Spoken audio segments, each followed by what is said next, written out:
RFIC को, फिर RFIC भेजेगा CPU को, और फिर CPU भेजेगा ऑडियो IC को, फिर ऑडियो IC से हमें कुछ सुनाई देता है। जैसे हम लोग फोन पे बात करते हैं तो हमारे पास में वॉइस आया, वॉइस के रूप में नहीं आता। अब यहाँ पर जितना भी फ्रीक्वेंसी आएगा वो एनालॉग में आएगा, तो जितना भी फ्रीक्वेंसी आएगा ये एनालॉग में आएगा RFIC तक, ठीक है। CPU समझता नहीं है लैंग्वेज, CPU क्या समझता है, ये CPU ये समझता, खाली ये वाला CPU की समझ में नहीं आता। तो अब क्या करता है, ये जो फ्रीक्वेंसी यहाँ तक ये आया RFIC के पास में, तो RFIC से किस में कन्वर्ट करके भेजेगा, ऐसे भेजेगा डिजिटल, ठीक है।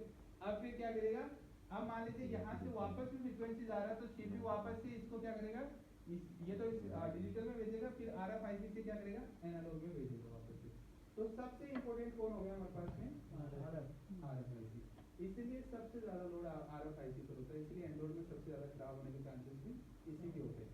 आईफोन में ये नहीं खराब होती, आईफोन में क्या होता है, 2 CPU आते हैं, तो अब ये जो काम कर रहा है ये कौन करेगा, दूसरा वाला CPU करेगा, इसलिए इसका प्रॉब्लम आईफोन में होती है, बेसमेंट CPU जिसे बोलते हैं।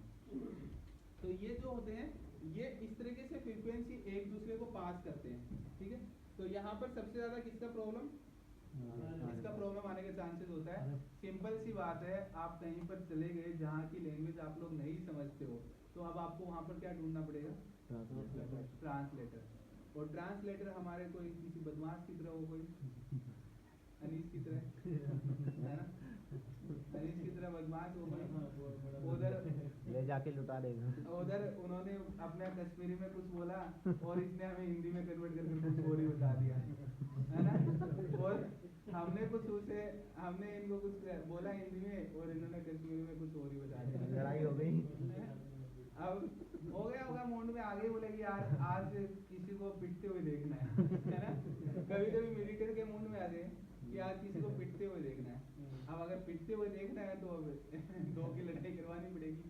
तो ये RFIC भी यही करता है, अगर ये खराब हो गया तो अब CPU और नेटवर्क के बीच का सारा कनेक्शन हट गया, और हट गया तो मोबाइल में आपके पास IMEI भी गए, आपके पास में बेसबैंड भी गया, नो सर्विस भी आ गया, सब प्रॉब्लम आ गई आपके पास में।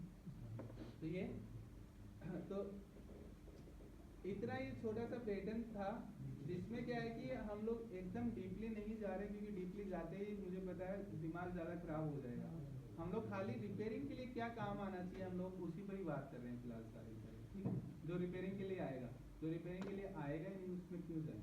आजकल देखो, पहले हमारे पास ये प्रॉब्लम्स आती थी कि एयरटेल का काम नहीं करे, वोडाफोन का काम करे। आजकल के मोबाइलों में आप देखोगे तो ये प्रॉब्लम आना बंद हो गई। पुराने मोबाइलों में प्रॉब्लम आती थी, कीपैड वगैरह में प्रॉब्लम आती थी। तो उसके लिए फिर हमें क्या करना पड़ता था, ये बैंड जो है ना, इन बैंडों को फॉलो कर देखना पड़ता था एक बैंड को, बट अभी आपको इसकी जरूरत नहीं पड़ेगी, ठीक है। तो सामने वाले सर ये जो सेट हमने बताया था Redmi A4, इसमें कुछ सेटिंग की है कि केवल जियो का ही 5G पकड़ेगा और दूसरी कंपनी का नहीं पकड़ेगा। हो सकता है वो तो कंपनी वाले बनाते टाइम, जैसे मान लो कि कुछ मोबाइल ऐसे हैं जिन मोबाइलों में वो जियो के साथ कॉन्ट्रैक्ट कर लिया। नहीं कॉन्टेक्ट नहीं, वो मतलब कुछ है कि उस नेटवर्क पे केवल जियो का ही मतलब है अभी, और दूसरी कंपनी का नहीं है, इसलिए जब उन कंपनियों का आ जाएगा तब आ जाएगा तो पकड़ने लग जाएगा। इसलिए आपको बैंड देखने हैं कि कौन सा बैंड किस किस के लिए काम करता है। भाई 5G का जो भी बैंड मिलेगा वो N से स्टार्ट होकर मिलेगा आपको, फिर आपको देखना है N वाला बैंड कौन सी कंपनी के लिए वो काम कर रहा है, उसमें जो है वो, तो जिस कंपनी के लिए काम कर रहा है वही सिम पकड़ेगा, दूसरे का 5G नहीं पकड़ेगा। हाँ, मैं अभी सोच रहा था कि ऐसे कोई ग्राहक आ जाए कहे कि इसमें 5G नहीं पकड़ रहा है एयरटेल में, और वो ऑलरेडी कंपनी से है, हमारा दिमाग खराब हो जाएगा उसको चेक करते। इसलिए मैंने बैंड का लिस्ट आप लोगों को बताया ना कि बैंड आपको 4G वाले सर 20 से स्टार्ट होते हैं। हाँ 2G 3G 4G के 20 से स्टार्ट होंगे, 5G के 10 से स्टार्ट कैसे होते हैं बाकी वो 95% लोग फेल हैं जो भी रिपेयरिंग करते हैं नेटवर्क सेक्शन में। नेटवर्क में क्या होता है कि नेटवर्क में प्रॉब्लम ये होता है कि नेटवर्क का एक समझ कर चलिए 40% एरिया नेटवर्क का है मोबाइल में, 60% एरिया पूरा मोबाइल का है। अब नेटवर्क में क्या होता है, बहुत सारी चीज़ें फ्रिक्वेंसी समझनी पड़ेगी सारी। फ्रिक्वेंसी क्या होता है, मेन ये चीज़ है। अब क्या होता है वहाँ पर बैंड देखकर हमारे बैंड बज जाते हैं दिमाग की बैंड बज जाती है। F17 आया था वो सारा वोल्टेज आ रहा था फिर भी तो अब देखो क्या होता है, वोल्टेज अगर आता रहता है ना तो आपको क्या करना है, आपको पहले ये देखना है कि भाई प्रॉब्लम कहाँ पर हो सकती है। इसलिए मैंने आपको स्टार्टिंग में बताया, पहले IMEI चेक करो, फिर आप क्या चेक करो, बेसमेंट वर्जन चेक करो, फिर आप रेडियो ऑफ चेक करो, फिर आप नेटवर्क लिस्ट चेक करो। अब क्या है हमारे पास में, अगर रेडियो ऑफ आता है या बेसमेंट अननोन का आता है हमारे पास इश्यू, तो उस कंडीशन में जितने भी RFID डाटा क्लॉक की लाइन जहाँ जहाँ जा रही है उनमें से कोई भी एक IC मिस्टेक हुआ तो आपके मोबाइल में नेटवर्क चला जाएगा। अब हम लोग चेक क्या कर रहे हैं वो चीज़ हमें समझना पड़ेगा कि हम लोग को ये नहीं पता रहता कि भाई हमें चेक क्या करना है। और अगर हमारे पास में IMEI नंबर गए साथ में तो फिर हम लोग किसी उठाएंगे सीधा RFIC को, फिर हम लोग को RFIC पे काम है। तो अब आपके पास में 4G मोबाइलों में जहाँ तक मैंने देखा ज़्यादातर हमारे पास में या तो 4G नेटवर्क नहीं आता, उस कंडीशन में 4G पे देखना है, नहीं तो आपके मोबाइल में IMEI बेसमेंट सब कुछ गायब होता है। IMEI बेसमेंट सब कुछ गायब होता है तो दो IC देख लेना है, या तो आपको 4G PA या फिर आपको ज्यादातर नो सर्विस नो सर्विस में RFIC से ज़्यादातर प्रॉब्लम आपको देखने को मिलेगा। RFIC को हटाकर 6 लाइन CPU से कनेक्टेड मिलती है, उन पर GR ले लेना, 3 लाइन पावर से कनेक्टेड मिलती है, उन पर GR ले लेना। अगर उन पर GR ओके है ना तो फिर RFIC को रिकॉल करके लगाओ और रिकॉल से दिवा दो नया लगाओ, उससे प्रॉब्लम हो। तो अभी ये ओनली फॉर हम लोग देखे हैं, खाली 4G नेटवर्क है, ठीक है।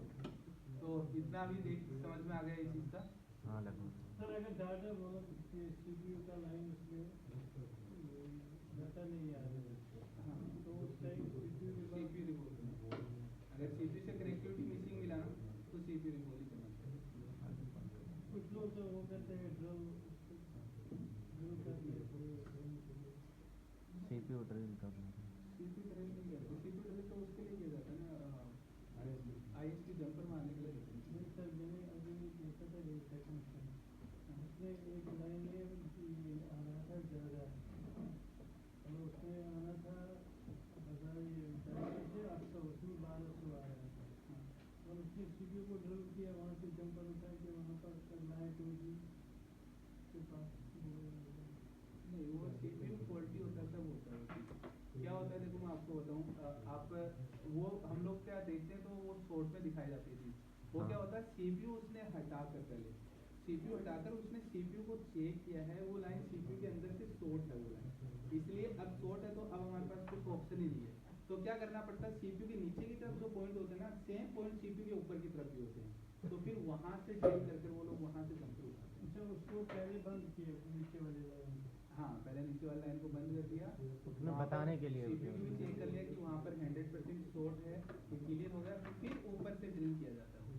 फिर ऊपर से अगर ऊपर से GR ओके मिल गया तो ठीक है, GR ऊपर से भी ओके नहीं मिला तो CPU गया। पर उसने उसमें वीडियो में ये झूठ बोला कि बोला कि आपका CPU ये ब्लैक लिस्ट में चाहता नहीं हूँ, आपका CPU में गंदगी उठे तो मैं आपको ड्रिल करके ही दे दूँगा। नहीं तो वो ऐसे होता है ना, जैसे Actually में उसकी लाइन बाहर आ रही है, बाहर से Actually चेक कर लिया उसने। क्या होता है मैं तो हैरान ही उस वक्त हो गया, तो मैं सोचे नहीं वो मैं बताऊँ आजकल क्या होता है, देखो जैसे हमारे पास में क्या होता है, जैसे मैंने इसको आपको बिगनैट में जैसे एक IC ड्रिल करने का एक वीडियो दिखाया था, मैंने वो ड्रिल किया था उस IC को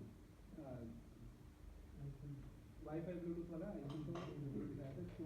क्योंकि क्या होता है देखो, जब हम लोग काम करते रहते हैं ना तो हमारे पास में 2-3 मोबाइल आ जाते हैं, तो हम लोगों को पता चल जाता है कि इस मोबाइल में यहाँ से प्रॉब्लम निकलेगा, और फिर हम लोग सीधा वहीं पर ही काम करना स्टार्ट करते हैं, ठीक है।